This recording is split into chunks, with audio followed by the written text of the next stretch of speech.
42% BC reservations పై నేడు తెలంగాణ బంద్ జరుగుతుంది. High court స్టేకి నిరసనగా బీసీ జేఏసీ బంద్కు పిలుపునిచ్చింది. బంద్కు అన్ని రాజకీయ పార్టీలు, ప్రజా సంఘాలు మద్దతు ప్రకటించాయి. స్వచ్ఛందంగా ముందుకు వచ్చి మద్దతు తెలియజేస్తున్నాయి. ఈ నేపథ్యంలో విద్యా సంస్థలు, అన్ని వ్యాపార సంస్థలు కూడా బంద్ కాబోతున్నాయి. తెలంగాణ వ్యాప్తంగా డిపోలకే బస్సులు పరిమితం అవుతున్నాయి. యూనివర్సిటీల పరిధిలో ఉన్నటువంటి పరీక్షలన్నీ కూడా వాయిదా పడుతున్నాయి. రాష్ట్ర వ్యాప్తంగా డిపోల ఎదుట బీసీ సంఘాలు ఆందోళన చేస్తున్నాయి. బంద్ నుంచి అత్యవసర సేవలను మినహాయించారు. హాస్పిటల్స్, అంబులెన్స్, అలాగే మెడికల్ షాపులకు మినహాయించారు. బంద్పై తెలంగాణ పోలీస్ శాఖ కీలక ప్రకటనను విడుదల చేసింది. బంద్ను శాంతియుతంగా నిర్వహించాలని కోరింది. ఎక్కడా కూడా అవాంఛనీయ ఘటనలు జరగకూడదంటూ హెచ్చరించింది. ఎలాంటి అవాంఛనీయ ఘటనలకు పాల్పడినా సరే కఠిన చర్యలు తీసుకుంటామంటూ హెచ్చరికలను జారీ చేశారు. ఈ నేపథ్యంలో తెలంగాణ వ్యాప్తంగా పూర్తిగా అందరి మద్దతు లభిస్తోంది. అన్ని రాజకీయ పార్టీలు మద్దతు ఈ బంద్కి లభిస్తోంది. ముఖ్యంగా 42% బీసీల రిజర్వేషన్ల విషయంలో ఇలాంటి ఒక సెట్ బ్యాక్కు వ్యతిరేకంగా బంద్ నిర్వహిస్తున్నామని, ఖచ్చితంగా బీసీల రిజర్వేషన్ సాధించాలి అనే ఉద్దేశంతో బీసీ సంఘాలు మొదలుపెట్టినటువంటి ఈ బంద్కు ఇప్పుడు అన్ని రాజకీయ పార్టీలు మద్దతు ప్రకటించాయి. రాజకీయ పార్టీల వైఖరి సైతం ఇక్కడ చాలా ఇంట్రెస్టింగ్గా మారింది. కాంగ్రెస్ కూడా ఈ మద్దతు ప్రకటిస్తున్నటువంటి తీరు మనం చూస్తున్నాం.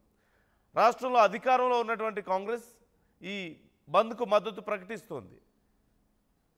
బీజేపీని ఇక్కడ విమర్శిస్తున్నటువంటి పరిస్థితి కనిపిస్తోంది. కేంద్రంలో బీజేపీ అడ్డుకోవడం వల్లే ఈ రిజర్వేషన్లు సాధ్యం కావడం లేదు అని కాంగ్రెస్ చెప్తోంది. మరోవైపు బీజేపీ కూడా మద్దతు ప్రకటించింది బంద్కి. కాంగ్రెస్ సరిగా చేయకపోవడం వల్లే ఈ రిజర్వేషన్లు అమలు కావడం లేదు అంటూ బీజేపీ చెప్తున్నటువంటి పరిస్థితి కనిపిస్తోంది. ఈ నేపథ్యంలో మరి ఎవరి మీద చెప్పుకున్నప్పటికీ కూడా బీసీ సంఘాలు మాత్రం ఓవరాల్గా బీసీల రిజర్వేషన్లు సాధించే వరకు మేము పోరాటం చేస్తాం, బీసీల రిజర్వేషన్ల అమలుకు అడ్డంకులు ఎదురవుతున్నాయి కాబట్టి మేము బంద్కి పిలుపునిచ్చాం అని చెప్తున్నటువంటి పరిస్థితి కనిపిస్తోంది. ఓవరాల్గా ఈ బంద్ సక్సెస్ఫుల్గా మొదలైనట్లుగా ఇప్పటికే మనకు అర్థమవుతోంది. అన్ని విద్యా సంస్థలు కూడా ఈరోజు బంద్ ప్రకటించాయి. అలాగే బస్టాండ్లన్నీ మూతపడ్డాయి, సర్వీసులు చాలా వరకు మూతపడ్డాయి, షాపులన్నీ క్లోజ్ అవుతున్నాయి. కేవలం అత్యవసర సర్వీసులు మాత్రమే, అంటే మెడికల్ షాపులు, అంబులెన్స్ సర్వీసులు, హాస్పిటల్స్, ఇలా కేవలం అత్యవసర సర్వీసులు మాత్రమే ఈరోజు తెలంగాణలో అందుబాటులో ఉండబోతున్నాయి. బంద్ జరుగుతున్నటువంటి తీరు పట్ల, బంద్ పట్ల మీ అభిప్రాయం ఏంటి? అసలు ఈ బంద్ వల్ల ఏం సాధించబోతున్నారు? ఈ బంద్ వల్ల ఎవరి వర్షన్ని ఎవరికి వినిపించబోతున్నారు? ఎవరి వాదన ఎవరికి వినిపిస్తున్నారు? బీసీ సంఘాలు బంద్ చేస్తున్నాయి. బీసీ సంఘాలకు మద్దతుగా అన్ని పార్టీలు కలిసి వస్తున్నాయి. అటు బీజేపీ వస్తుంది, కేంద్రంలో అధికారంలో ఉన్న బీజేపీ, ఇటు రాష్ట్రంలో అధికారంలో ఉన్న కాంగ్రెస్ కూడా మద్దతు ప్రకటిస్తున్నటువంటి పరిస్థితి. ఇక బీఆర్ఎస్ కూడా ఎలాగో మద్దతు ఉంది.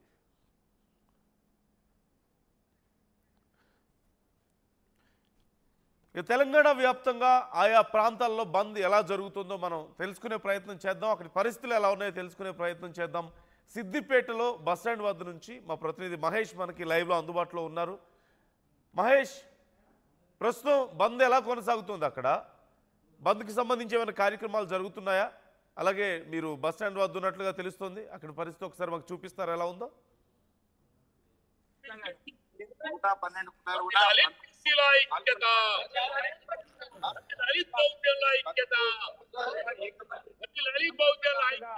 బంద్లో పాల్గొంటాం. మా డిమాండ్స్ మేము నెరవేర్చుకోవాలంటే ఖచ్చితంగా మేము అందరం కూడా ఏకతాటిపై రావాలని చెప్పి ప్రధానంగా సిద్దిపేట డిపో ముందు బీసీ సంఘాల నాయకులందరూ కూడా ధర్నా కార్యక్రమం నిర్వహించారు. ఇంకనే స్వచ్ఛంగా సిద్దిపేట బంద్ చేస్తూ 112 ఏకతాటిపై ఉండాలనే ఉద్దేశంతో ఈ బంద్ లో పాల్గొనడం జరిగింది. ప్రతి ఒక్కరు కూడా ఈ బంద్ లో పాల్గొంటున్న పరిస్థితి మనం చూస్తున్నాం. ఎందుకంటే ఖచ్చితంగా 42% రిజర్వేషన్ అమలు చేయాలి అని చెప్పి ప్రధానంగా ఒక డిమాండ్ చేసిన పరిస్థితి. దీనికి సంబంధించి ఎవరైతే ఈ అడ్డుకుంటున్నారో వారికి ఖచ్చితంగా బుద్ధి చెప్తామని చెప్పి ప్రధానంగా డిమాండ్ చేసిన పరిస్థితి.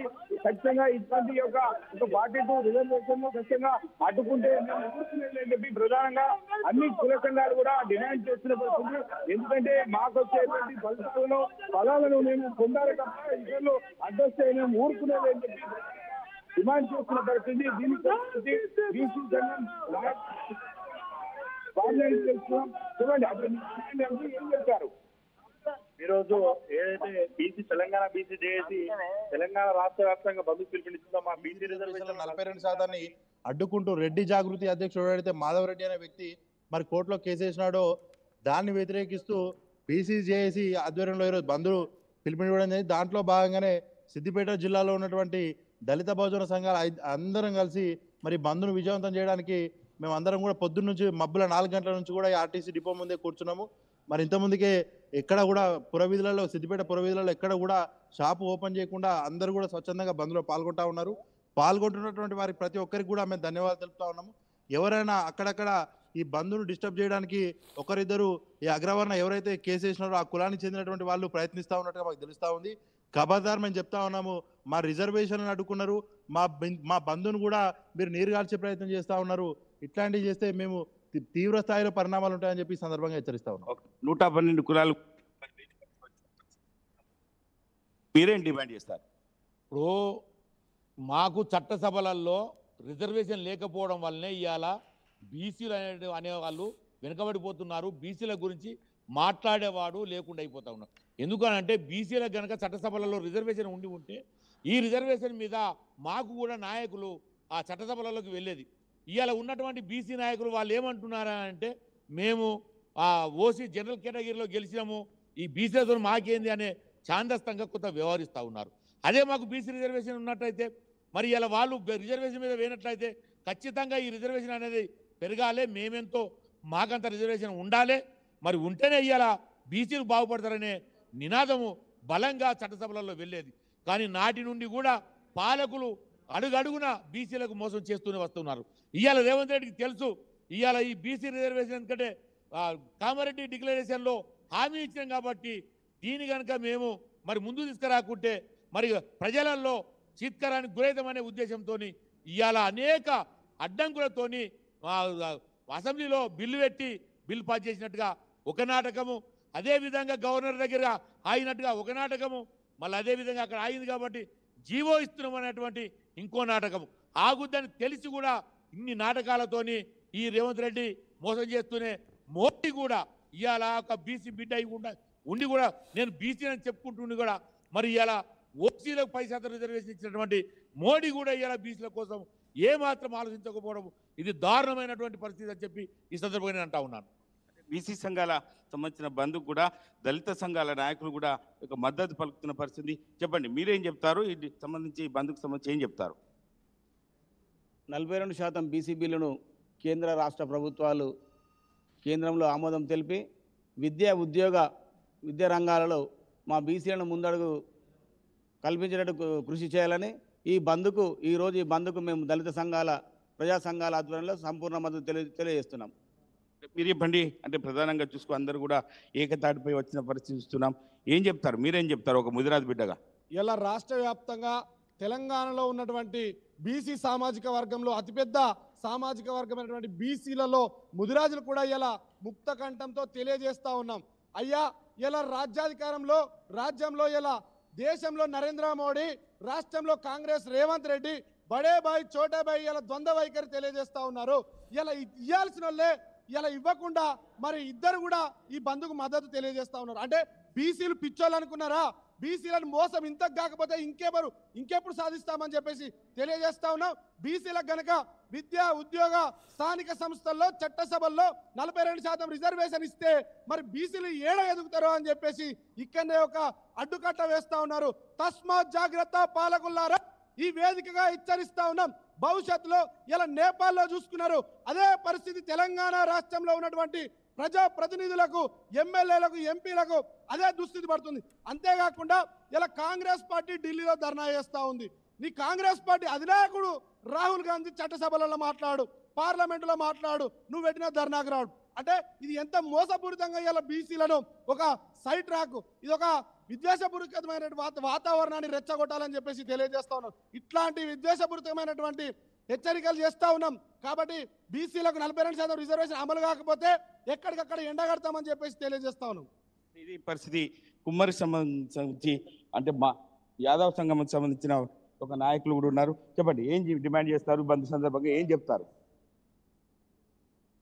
రాజ్యాంగబద్ధంగా చట్టసభలలో ఈ యొక్క బీసీ రిజర్వేషన్ 42 ఉన్న కల్పించారు కల్పించాలి. చట్టబద్ధత ప్రకారం అయితేనే దానికి బీసీలకు న్యాయం జరుగుతుంది. కనుక మేము ఈ యొక్క బంద్లో పార్టిసిపేట్ అయ్యి మరి ఈరోజు బంద్కు అన్ని పార్టీలు ఆల్ పార్టీస్ ఇచ్చారు. మరి ఇలా అందరూ మద్దతు తెలిపారు. మరి ఇవాళ మేము ఎవరిని ప్రశ్న చేయాలనో మాకే అర్థం కాని పరిస్థితులలో నెట్టి ఇవాళ ఈ ధర్నాలో పాల్గొంటున్నాం. కానీ ఈ ధర్నా ఇంతటితో ఆగదు. రేపు ముందు మా రాష్ట్ర బీసీ నాయకత్వం ఏ నిర్ణయాలు చేసినా దానికి మేము కూడా సిద్దిపేట ప్రాంతంలో కట్టుబడి ఉండి ఈ ఇన్ని కుల సంఘాలందరూ ఇలా పాల్గొన్న వాళ్ళందరూ పేరున కూడా హృదయపూర్వకంగా ధన్యవాదాలు తెలుపుతూ మళ్ళీ రేపు ఏ పిలుపునిచ్చినా అందులో భాగంగా పాల్గొని తప్పకుండా విజయవంతం చేస్తాము. మేము లక్ష్యంగా బీసీ బిడ్డలకు మొన్న ఈడబ్ల్యూఎస్ ప్రవేశపెట్టారు. ఓన్లీ వారం రోజులలోనే ఈడబ్ల్యూఎస్ కంప్లీట్ అయ్యి అవి ఆమోదానికి వెళ్ళిపోయినాయి. కాబట్టి ఇది కూడా మరి 42 రిజర్వేషన్ కూడా ఇచ్చింది వాళ్ళే. నోటి కార్డు బుక్ అయితే కొట్టినట్టు నోటిఫికేషన్లు ఇచ్చిర్రు, మా బీసీ బిడ్డలను మేలుగొల్పిర్రు. కానీ మన నోటి కార్డు బుక్ అని కదా ఎట్లా గుంజుకున్నారో అట్లా గుంజుకున్నారు. ఇలా మమ్మల్ని రోడ్ల మీద కూర్చోబెట్టిర్రు. మేము అందరం సంఘీభావం అంటాము. మరి ఈ సంఘీభావంలో అందరు తెలుపుతుర్రు. అందరికీ ధన్యవాదాలు తెలుపుతున్నాము ఆల్ పార్టీస్. కానీ మరి మేము ఎవరిని ఇవాళ క్వశ్చన్ చేయాలో మాకు అర్థం కాని స్థితుల్లోనే ఈ వేదికల మీద కూర్చుంటున్నాము. రేపు కూడా మేము ఈ 42% సాధించే వరకు కూడా మా బీసీ దళిత బహుజన సంఘాలన్నీ మాకు మద్దతు తెలిపారు. వాళ్ళు కూడా అదే పద్ధతిలో వారు తెలిపినందుకు కూడా వారికి కూడా మనస్ఫూర్తిగా హృదయపూర్వకమైన అభినందనలు తెలుపుతున్నాము. కాబట్టి ఖచ్చితంగా ఇది ముందు కొనసాగాలని ఇందులో పాల్గొన్న మిత్రులందరికీ పేరున ధన్యవాదాలు. ఇది పరిస్థితి. ఒక నాయి బ్రాహ్మణ ముద్దుబిడ్డ కూడా ప్రస్తుతం అంతా ఉన్నారు. చెప్పండి, మీ డిమాండ్ ఏం చెప్తారు? ఈ బంద్కు సంబంధించి ఏం చెప్తారు? ఇక్కడ కేంద్ర రాష్ట్ర ప్రభుత్వాలు ఏవైనా బీసీలను ఓటు బ్యాంకు మాత్రమే ఉపయోగించుకుంటున్నాయి. వాళ్ళు ఏమున్నా 42% రిజర్వేషన్ తోటి మేము బీసీ హక్కులకు వాళ్ళకు ఇస్తామని చెప్పని కామిరెడ్డి డిక్లరేషన్లో రేవంత్ రెడ్డి గారు చెప్పారు. ఒక సంవత్సరం మొత్తం మీద బడాయిబాయ్ చోడాబాయ్ అని చెప్పి అక్కడ కేంద్ర ప్రభుత్వంలో బాయ్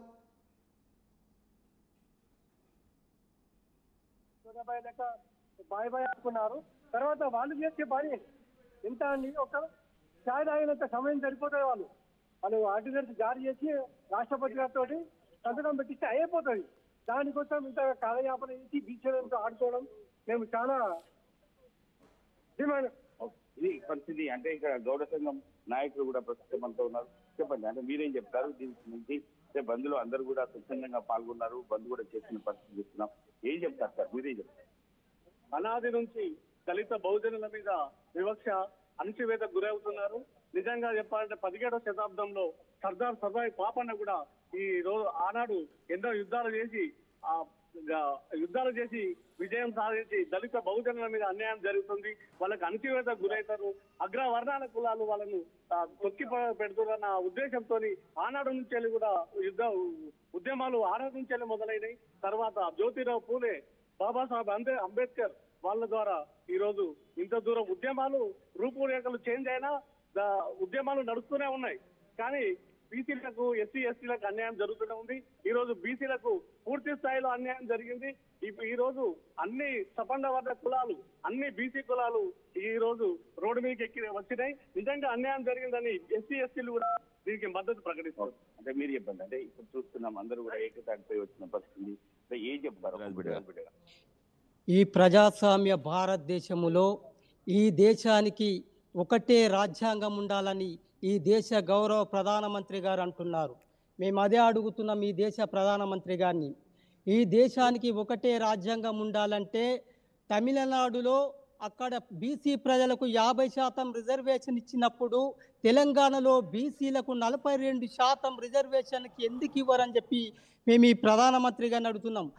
తమిళనాడు ప్రజలకు ఒక న్యాయం, తెలంగాణ ప్రజలకు ఒక న్యాయం అని చెప్పి మేము ప్రశ్నిస్తున్నాం. అంటే ఇది 2 రాజ్యాంగాలు ఉన్నట్టు కాదా?